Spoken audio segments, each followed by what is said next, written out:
You're watching Newsday TV. Thanks for joining us. I'm Jasmine Anderson. A tragic accident this Labor Day weekend. A husband and wife from Oakdale were killed in a boat crash. Their 27-foot boat collided with a 44-foot boat just north of Ocean Bay Park last night. Officials involved in the search and rescue say currents in the bay are always changing and can create dangerous conditions. If you're not paying attention to the buoys, if you're not paying attention to the channel markers, it gets very dicey over there. You're looking at pictures of the victim's boat. 53-year-old Luis Doritas was ejected in the crash. His wife, Renee, was found in the cabin of their capsized boat. The people on the other vessel were not hurt. At this point, no criminal charges have been filed. We now know the victim of the hit and run in Amityville. Police say Santos Aguirre of Copeg was killed last night. Aguirre was hit by two vehicles, both of which left the scene. The driver of the second car, Danielle Lapersonere, was arrested and charged for DWI. Police are still looking for the first vehicle that hit him. They are asking anyone with information to call Crime Stoppers at 1-800-220-TIPS. A nude man was arrested for allegedly assaulting a woman. Police say it happened near Jericho Turnpike in New Hyde Park. Authorities claimed Verinder Singh approached a 23-year-old and punched her shoulder. Officers claimed he ran into traffic and got into a struggle with two officers before being put in cuffs.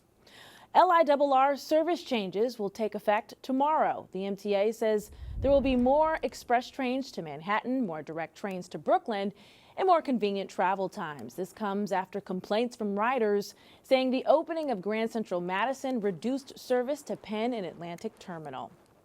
The Nassau University Medical Center is running out of money, but that's not stopping the hospital from paying some hefty salaries. It's a story you'll see only in Newsday. Here's a look at the hospital's three biggest paychecks. The head of neurosurgery made more than $1.1 million last year. The CEO made $824,000, and the head of the trauma department took home more than $768,000. Newsday politics reporter Scott Eidler puts the salaries in perspective. To see $800,000 salaries, $700,000, over $1 million for chairs of different departments, that is something that's in line with what you might see at a hospital system. And it might be lower, actually, than what you would see at a Northwell or an NYU Langone. Even though the salaries may be similar to other health systems, the medical center's financial situation is very different. What people are concerned about is that it's a public hospital system, and can the county and can the state continue to afford to fund it? New Health, the organization that manages the hospital, is expected to run out of cash by the end of the year, according to the Nassau Interim Finance Board. What Adam Barsky, the chair of NIFA, said to me is that while these salaries might be what they need to attract competitive professionals, the issue really is NUMIC overextended? Does it have too many departments? Does it have too many high salaried people that it can't carry? It carried over $300 million in salary, but the place is running out of money. So some experts think that it should operate as a much smaller facility. To read more about the financial troubles facing the medical center, click Get More beneath the Newsday TV video box on our homepage. Let's take a look at your Long Island weather. Tonight, mostly clear with highs around 69. And tomorrow, we're partly cloudy with highs in the 80s. Here's a closer look at tomorrow. The sun will come out, will warm up throughout the day. No complaints there.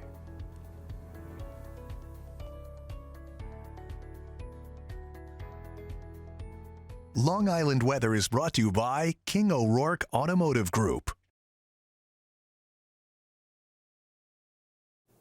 The Shinnecock Indian Nations held its annual powwow this weekend, a tradition that's over 10,000 years old, but it's only been open to the public for the past 77 years. Steve Langford explains why. It is called the Grand Entry, a centuries-old opening ceremony at Shinnecock Nation powwows. I think it's joyful for us. It's only been for 77 years now that the Shinnecock people have opened up this celebration to the public. The 10,000 77th year that we've had our ceremonies, our private ceremonies. But we felt strongly as a community that we wanted to educate the public on who we are, what we are. Tradition, culture, heritage, the essence of this proud ritual here. There is so much history. Families pass down a lot of pieces that may have a lot of spiritual significance to them. This is wampum. You know, our people, the Shinnecock people, people of the Stony Shore, you know, were considered one of the most prolific wampum makers in the region. Everyone who stopped to talk to us was here for the first time. So it's the first time I've had a chance to come out there. I want to see the culture, I want to meet people, and just enjoy the day. This is my first time here, so I'm on a date with a new person, and that's why I'm here. It was my first time here. I just come to see what's going on. You know, I've heard about it so much. And now the Shinnecock people believe strongly in sharing their story of survival on Long Island. You know, history, we look at history as, if you break the word down, history, it's his story. Well, this is our story, and we get to tell it in our way. A beat that has endured. Steve Langford for Newsday TV. Newsday Sports is brought to you by PC Richard & Son. Amityville is just one of many Long Island districts impacted by the state's ban of Native American mascots and team names. So with the new football season kicking off, how are people reacting to the changes? Carissa Kelman has a story you'll see only in Newsday. High school football returned on Long Island Friday, and so did the Native American team names that the state is in the process of removing. Warrior will forever be instilled in me. That's never gonna go away. Amityville has phased out this Indian head logo over the past several years. As for the Warrior name, residents say it should stay. Right now, for us, we should be able to keep it. We don't use a mascot, and we just have Warriors on all of our stuff, so we would need to change everything again. Warriors can be seen on multiple surfaces around the school's athletic complex, and it can also be heard. I have a friend that literally on his chest is tattooed Warriors. It's an attitude. It's not a bad attitude, but it's an attitude that you carry.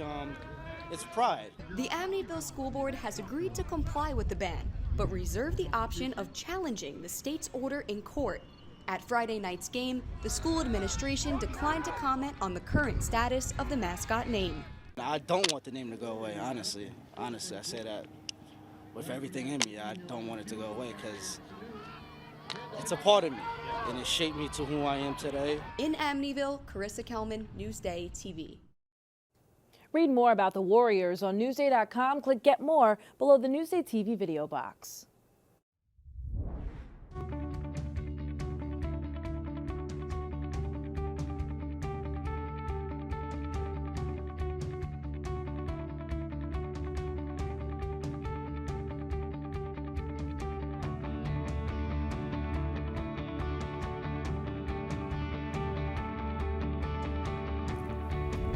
Did someone say tea time? If that's not your style, what about a kayak adventure?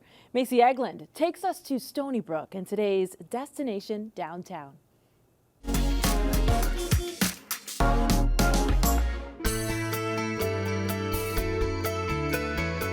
Downtown Stony Brook on the North Shore is perfectly described as quaint. The shops on Main Street are right by the water, with everything from boutiques to suites. And every hour on the hour, the eagle at the post office puts on a show by flapping its wings. On Main Street, you'll also find Robinson's Tea Room. About a year ago, Dan Bussey and his wife heard the beloved afternoon tea spot was closing, so they decided to purchase the place with the help of their family.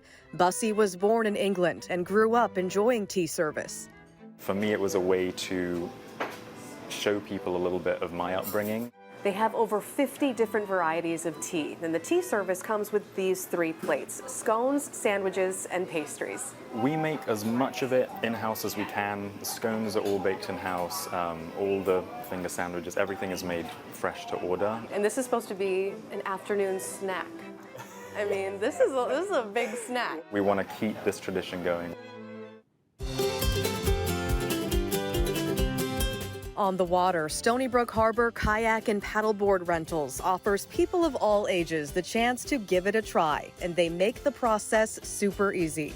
Life jackets for, babies, kids, and all sizes. You literally just walk up to the tent, you sign our waiver, you listen to the directions, you walk 2 feet to the water, and the guys do everything for you. Their schedule depends on the tide, so every day is a little bit different, and there's so much to see during a 2-hour session. So they go down a creek first, and they check out the historic grist mill. Sometimes it's spinning on Sundays, and they see tons of wildlife. They offer paddle boards, single kayaks, and double kayaks like this. So if you want, you can just sit back and relax and make your friend do all the work. Work smarter, not harder. Reporting for Newsday TV in Stony Brook, I'm Macy Eglund. I'm with you, Mace. This is the perfect day to get out there and do it on Labor Day. For more on Destination Downtown Stony Brook, go to Newsday.com. Click Get More below the Newsday TV video box. When you're covering the courts, it's paramount that you get your information from a trusted source. I feel that at Newsday here, we're documenting Long Island history every single day. Newsday, covering Long Island like no one else can. You're watching Newsday TV. I'm Jasmine Anderson. Thank you so much for joining us. We'll leave you with a look at your hyperlocal 7-day forecast.